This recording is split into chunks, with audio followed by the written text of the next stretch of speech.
Y'all, we gonna play a little game. Raise your hands if this is you. You drag yourself home after work. Promise yourself you're gonna be productive. And then 3 hours later, you're still scrolling YouTube and TikTok in the same clothes you've been wearing all day. Yeah, I see you. I ain't judging you because I was you. And if you're tired of your evenings disappearing into a black hole of Netflix and regrets, stick around because I'm about to share the 7 game-changing strategies that transformed my after-work hours. From wasted time into the best part of my day. Now, before we dive in, hit that like button if you've ever promised yourself that you'd be productive after work, and then found yourself 3 episodes deep in a show you claim you didn't even like. Let's normalize the struggle so we can fix it together. And before you roll your eyes and think this is just another one of those wake up at 5 a.m. and journal videos, trust me, your girl is a working professional, not a heavy lifestyle influencer. These strategies work for real people with real jobs and real responsibilities.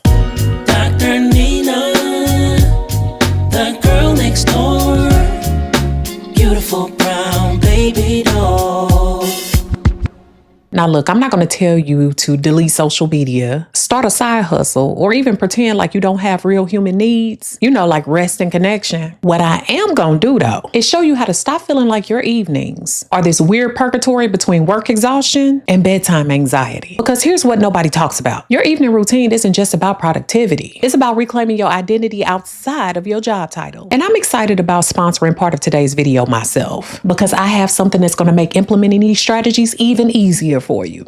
And we like that. And also, quick note, I've linked some of my favorite items that have kept me productive for a lifetime in my LTK shop down below. Check those things out when you're ready to level up your little space. Oh, and go ahead and drop me a comment and tell me, what's your biggest evening struggle? Is it finding motivation after work? Setting boundaries with family or work demands? Or maybe it's just figuring out what to do with yourself when you're not on work mode. I read every comment and I really do enjoy hearing what's going on in your real life. Strategy 1, the energy audit reality check. And I know y'all already looking like Dr. Nina, you're always talking about an audit. Yes, I am. Most people think they're really tired after work, but they're actually just mentally drained. And there is a huge difference. Physical tiredness means you need rest. Mental drain means you need a reset. I learned this the hard way when I used to come home sometimes, collapse on the couch, and I would tell myself I was too tired to do anything. Then I somehow found out I had enough energy to scroll Instagram for a few hours.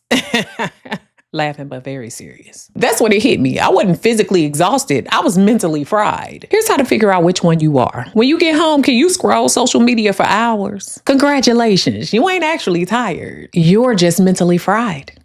And that part requires a completely different solution. So what's the energy audit process? Track your energy levels for 1 week using a simple 1 to 10 scale at 3 points. Right after work, after dinner, and before bed. Notice patterns. Are Mondays worse than Fridays? Do certain types of work days drain you more? Most importantly, distinguish between I need to veg out tired and I need to move my body tired. Once I figured out that I was confusing mental fatigue with physical exhaustion, everything, and I mean everything, changed. Mental fatigue actually gets worse when you do nothing. It gets better though when you do something different. Strategy number 2, create a transition ritual. And no, it's not lighting a candle and meditating.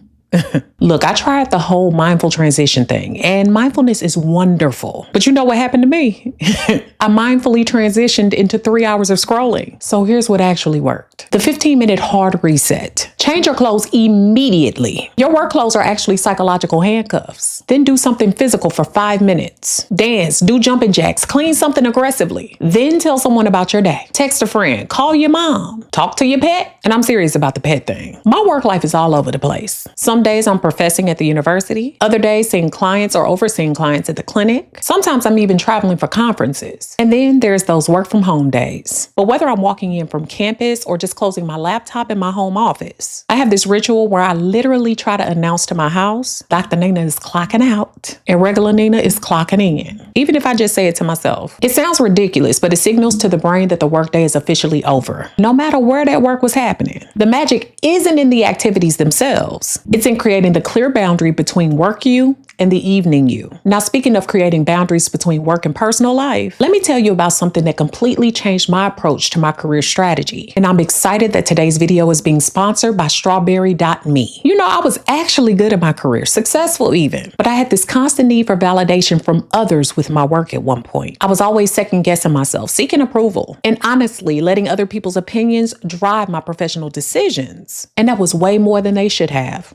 Sound familiar? What changed the game for me was working with my career coach, Christine, with strawberry.me. Y'all, she's been absolutely amazing. And I keep singing her praises, specifically helping me stand up for myself and believe in my work, while also truly believing that I'm worthy. And here's something that really hit home for me. She helped me understand that my work doesn't have to take a back seat just because I'm a wife and mother. That was huge. Set me free, okay? That's exactly what strawberry.me career coaching offers. And here's what I love about it. You can book a virtual session with a professional expert who actually understands career growth, not just opinions. These aren't just advice givers. They collaborate with you to clarify your goals, uncover the opportunities that you might be missing out on, and build strategy that actually fits your aspirations. The best investment you can make is in your career. And opportunities don't just happen. You create them. If you're tired of feeling stuck or winging it with your career moves, take the quick career quiz to get matched with the perfect coach for your goals. Visit strawberry.me/BeautifulBrwnBabyDol and do it today to claim your $50 credit. That's www.strawberry.me/BeautifulBrwnBabyDol. The link is also right here on the screen and in my description. In 3 months, you'll be grateful for the choices that you make today. All right, now that we talked about getting strategic with your career, let's get even more strategic with your evenings. Strategy 3, that's gonna save your sanity. Plan for good enough evenings. And this connects perfectly with something I want to share with you.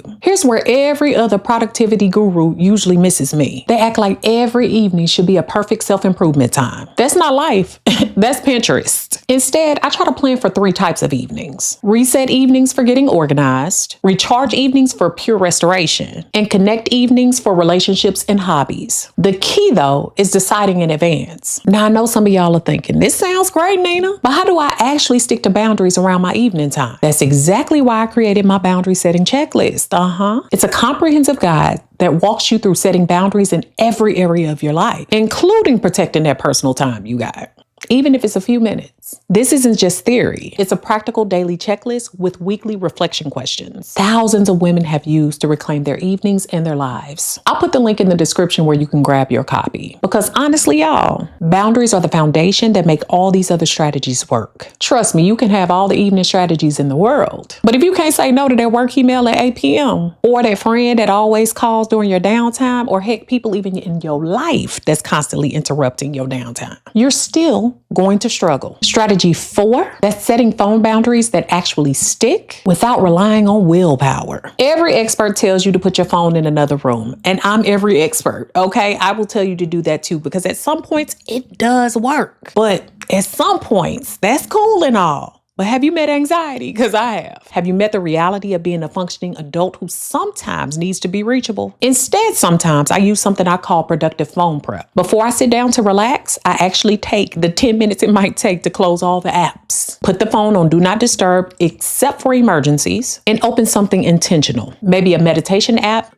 or an audiobook. But here's the real secret. I give myself phone time, 15 minutes to check everything, respond to texts, and even scroll if I want to. Because sometimes I want to. Then it goes back to its spot. I even have to put Do Not Disturb on my Apple Watch sometimes because I'll scroll through that too. The goal isn't to fully eliminate your phone. It's to make your phone use intentional instead of habitual. Strategy 5, solve the social life puzzle without becoming a hermit. Baby, I'm number 1 for hibernation. I am the bear, okay? I will hibernate. But can we talk about how hard it is to sometimes maintain real friendships as a working adult? Everyone's tired, everyone's busy, and making plans sometimes feels like coordinating a NASA launch. I used to be that friend who would text something like, we should hang out soon. And then 3 months later, we'd still be texting about hanging out soon. I was putting so much pressure on myself to plan the perfect friend date. And then I wasn't even actually seeing anybody. Does that sound familiar?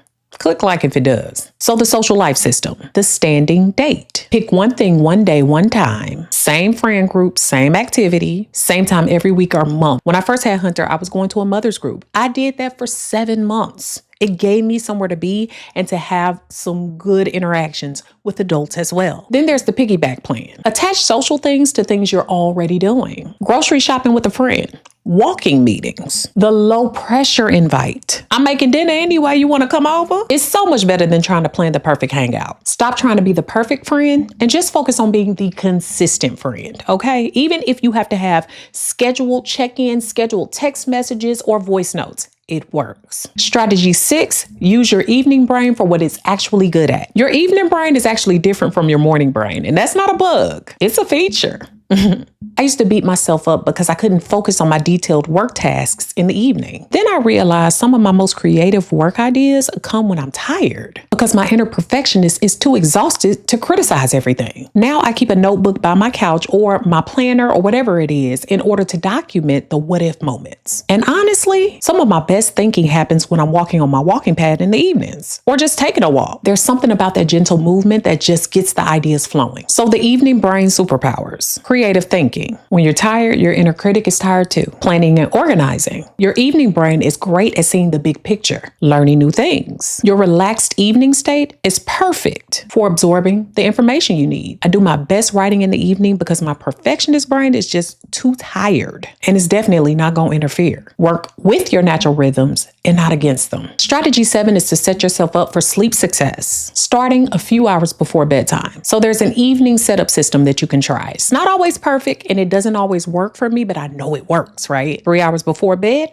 last caffeine. And if you eat dinner, last big meal. And I do intermittent fasting, so I'm usually done eating between 8:30 and 9 anyway. Now, 2 hours before bed, start winding down and begin tomorrow's prep. 1 hour before bed, everything for tomorrow is ready. When I was younger, I used to be the person that at 11 p.m. I would realize I had no clean clothes for the next day or for the following days. No lunch ready, and sometimes my phone was dead. Now, my phone still be dead. Cue the Sunday scaries on a Tuesday night. Now, I prep my morning self like a completely different person who I really care about. I set up my coffee maker, put my vitamins next to my water, charge the devices in the kitchen. I told y'all I keep a charger in there as well. And yes, I try to even lay out my clothes and even my workout clothes. My morning self thanks my evening self every single day. Some nights I find myself still scrolling until midnight, or I skip my morning prep routine, especially after me or Sean gets little Hunter down for bed. The difference is now those are conscious choices and not default settings. The goal isn't perfection, it's intention. It's feeling like your evenings belong to you instead of just happening to you. So there you have it, y'all. 7 strategies that transform my evenings from a waste of time into a foundation for a life I actually enjoy living. I'm not going to pretend that these settings and all of this stuff will turn you into some perfectly optimized human being. You're still going to have evenings where you accomplish nothing, but just keeping yourself alive. And that's okay too, boo. The goal isn't perfection, it's intention. It's feeling like your evenings belong to you instead of happening to you. Now remember, you can check out my boundary setting checklist, which is going to help you get all the way in order when it comes to that boundary setting. And if you're struggling with setting boundaries at work or standing up for yourself professionally, don't forget to check out strawberry.me by using my link in the description and claim that $50 credit. Make sure y'all tune in every week for more realistic information like this. Make sure that you comment, share this video with someone who can use it, and subscribe.